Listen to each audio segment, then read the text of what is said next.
I'm telling you, my tweet, you can go look it up. It just wasn't some nasty, mean-spirited tweet. It just wasn't. I'm a critic. I question everything. I question everything about myself. Sparked Jeremy Boring to put out this tweet if Ben Shapiro cured cancer, Jason Whitlock would find something in it to bitch about. I'm like, really? Wow.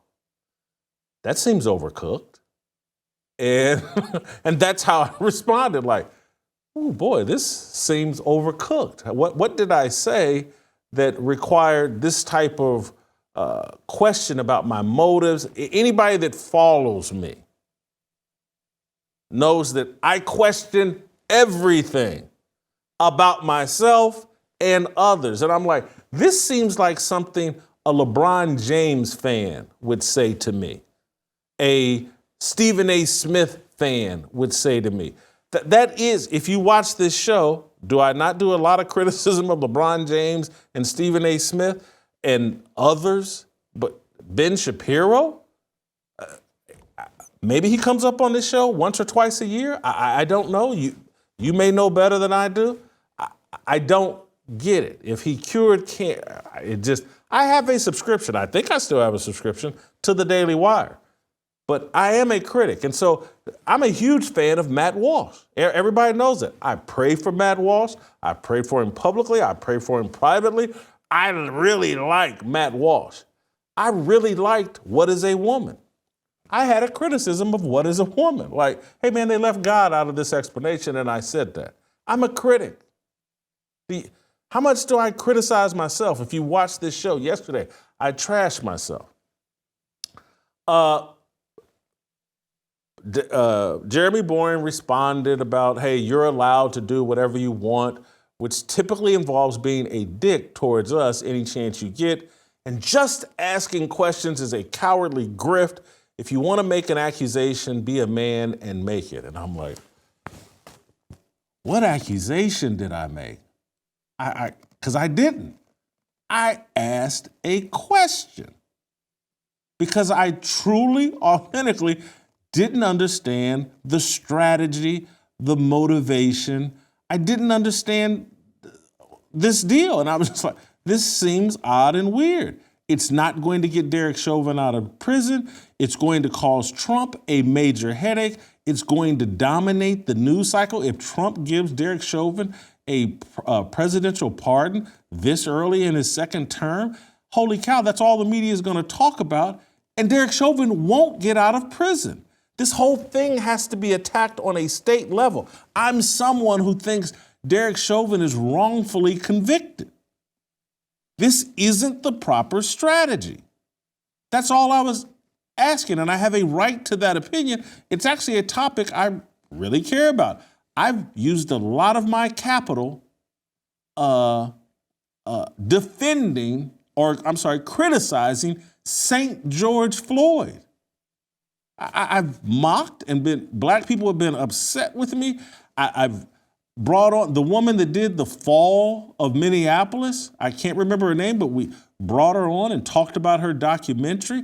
When Candace Owens released her documentary on George Floyd, I went to the premiere, unlike a lot of the people at the Daily Wire.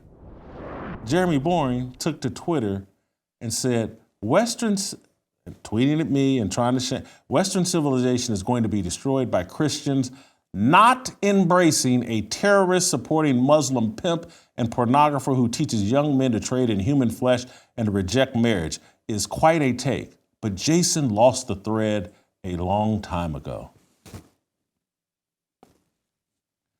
This is why I'm calling the guy a closeted leftist, vaxxed and boosted, and a frustrated Hollywood film director, pretending to be some sort of conservative leader.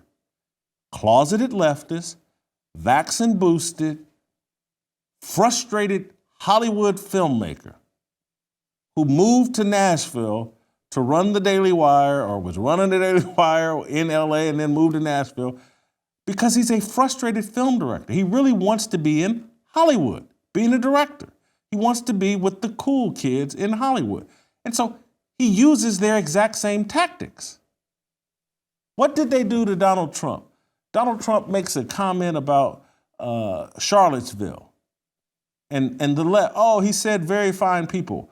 And they know the context in which he said that. And he was crystal clear, Donald Trump was, in what he was saying about, hey, there was bad people on both sides and blah, blah. They know what he was really saying, but they smeared him anyway. And that hoax, the Charlottesville hoax, has been going on and on and on and on. Jeremy Boring just did it to me. Exact same thing. His tweet might as well have read, Jason Whitlock claims the Tate brothers are very fine people. And so I responded. Jeremy knows that's not remotely this is what I put on Twitter, not remotely what I'm arguing in this clip or at any time about Andrew Tate. I've been quite critical of Tate for a long time. Tristan Tate blocked me on this app, X, more than a year ago. You won't find me anywhere arguing Christians need to embrace Andrew Tate. Yesterday, I offered an analysis on why some conservatives choose to defend Andrew Tate. I called him a force for evil and a pimp. I argued that his appeal among some conservatives is his defense of white culture and nationalism. Jeremy's lying here out of desperation. Journalists analyze and explain things to their audience. Why Tate has appeal with some conservatives and young American men is worthy of exploration.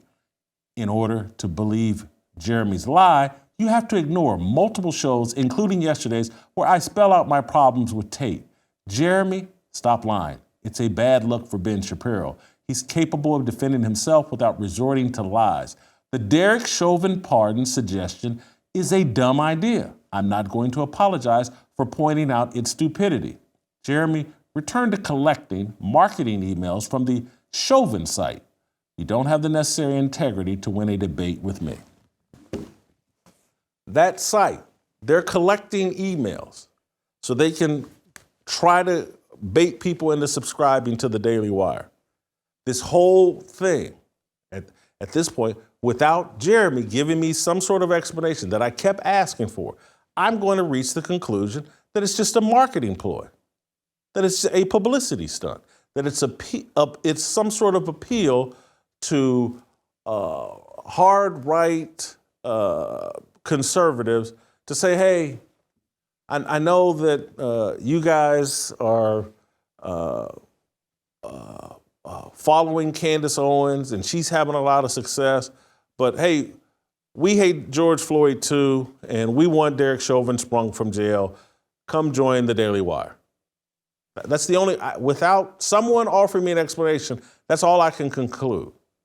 Because all these attacks on me and all this misinformation, all this distortion, this smear of my position, that's a leftist tactic. That's a tactic that someone vaccine boosted, who wants to be a Hollywood director, who's a closeted leftist, that's the kind of attack they would make.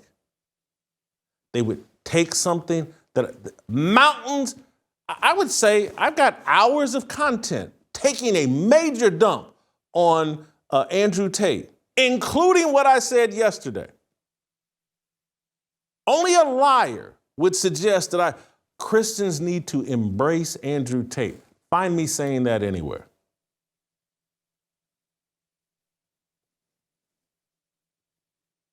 Hey, man, some of these people ain't real about this life. They call themselves the God King. They market themselves as the God King. And when you start thinking you're the God King and marketing, oh, I'm just joking, it's just a joke, you start thinking you're everyone's God and that I don't have a right to ask questions or to have my point of view or to express what I believe. You're the God King. You get to decide who's good and who's bad. No one gets to question dumb ideas that you suggest because you're the God King. And you know how I know that these little silly marketing nicknames have impact? And again, this is what these people don't get about me. The first person I always evaluate is myself. And I'm honest about it and I'm critical of myself. You know how I know these little silly nicknames, how they have an impact? Because I used to run around and call myself Big Sexy. And trying to live up to that name is how you get obese and you become a sexual degenerate. So when you run around calling yourself the God King, you start acting like you're God and you're better than everyone else. And no one has a right to disagree with you.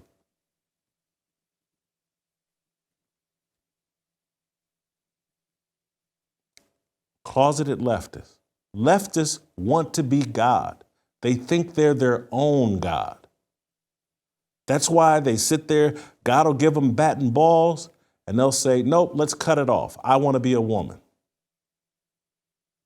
God will give them a vagina, and they'll say, nope, I want to be a man. I want to enter the workforce. I don't want to be a mother. I want to be a feminist. I want to usurp the patriarchy.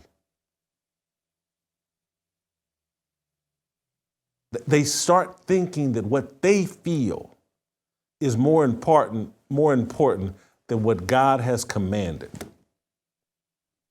Closeted leftist, vaxxed and boosted, wants to be in Hollywood, rubbing elbows with the Hollywood elite. Been cast off to Nashville, where he's trying to work his way back to Hollywood. Don't miss a second of Fearless. Hit that like button and subscribe to keep up with our latest content.